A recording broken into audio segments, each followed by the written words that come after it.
Masalan, yana bitta glавный savol bor. O'ylashadiki, ayollar men kesarova bo'lganman, menda bo'lmaydi hech qachon.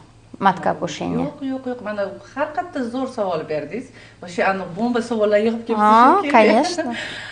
Mana juda ham ko'pchilik hattoki nima deyshadi bilasizmi? Voy, menchi kesarova qilib qo'ying meni, chunki menda kengayib qolmasin. Kengayib qolmasin. Kesarova qiling. Kesarvaga men rosa qarshi odamman. Men aytaman, yo'q, o'zing tug'asan. Nega men kengayib qoladi?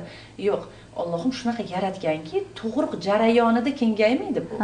Tug'ruq mana o'sha homilador bo'ldi, hattoki birinchi 3 oyligidan boshlab tug'ruq yo'llari tug'ruqqa tayyorlanadi.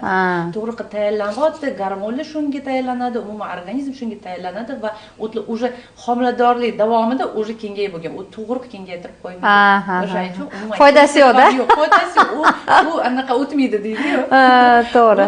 Tabiatni aldolmaysizda baribir. To'g'ri. O'shaning uchun biz lekin buni aytganingizdek oldini biz uni natijasini davolagandan ko'ra men qizlarimga aytaman, oldini olish kerak buni.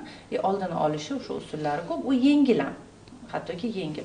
Masalan, bizga kelishadi, o'sha oxirgi darajalarda kelishadi, bo'ldi, plastik operatsiya qilganim uchun menga kelishadi, mana anaqa qilib qo'ying operatsiyaga deb kelishadi. Men aytaman, yo'q, hattoki yengil darajalarda ham kelishadi, men operatsiya qildirmoqchi. Men aytaman, yo'q. Intim gimnastika bor, mana sen shu bilan shug'ullangin. Aytsam, yo'q, men charchayman deb. Mehnat qilgisi kelmaydi. Men aytaman, qachonki plastik